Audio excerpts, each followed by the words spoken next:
I'm Eleanor with City Center. I'm here with Lin-Manuel Miranda. Hello. And we're asking him your questions. Was your In the Heights Tony acceptance speech scripted, or was it really off the dome? Oh, it's really about half and half. I was too superstitious to write my speech down, so I had sort of some couplets that were floating around that I would practice in the shower. I didn't even do them for my wife, like I was just really in it.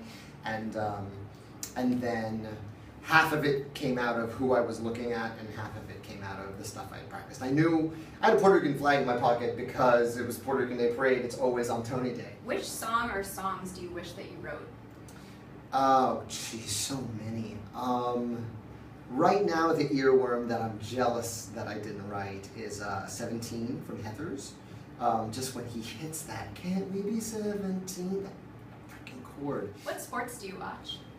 I watch football. Football's sort of the only sport where I don't even need to know who's involved. I can just be like, oh, they're hitting them and they're hitting them, and it's like I just pick a team and root for it, and I can kind of be entertained at any point. What was your craziest acting job before hitting it big?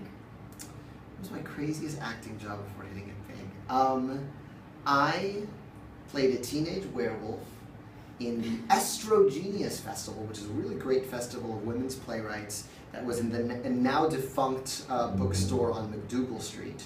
And it was a series of one-act plays, and I played a kid, and I had to do a full fake werewolf transformation on stage. Can we expect nudity in Tick Tick Boom? Not my question.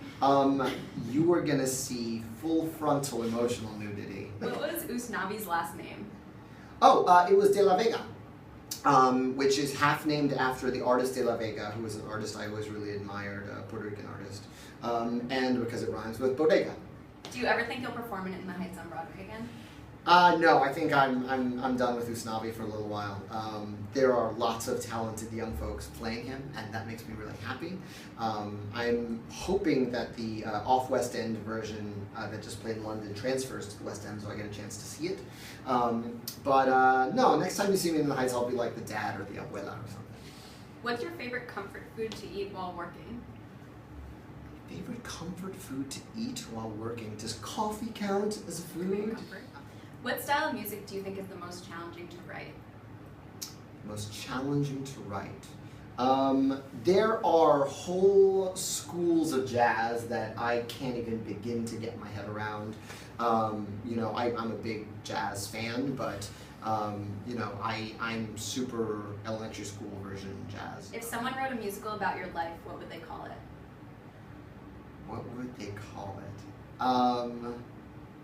They would call it I Know Another One. And that's because the story that my mother likes to tell, which is like that's like the definitive Lynn story, was my first piano recital.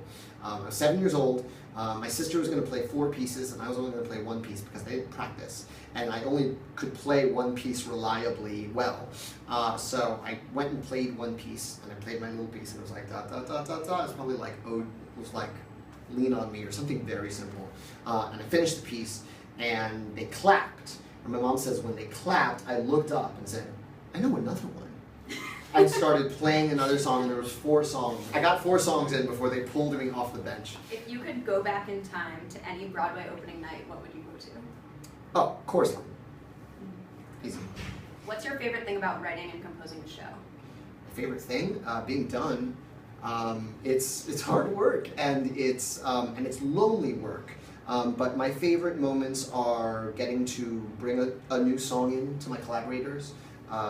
Tommy, you know, for the show I'm writing right now, Hamilton, it's, you know, I get in a room with Tommy Kail and Alex Lackmore and Andy Blankenbuehler, and I like to watch their neurons start firing when I bring in something new, and they throw out ideas and they make my work better. Do you think you might write another show with salsa music and dancing?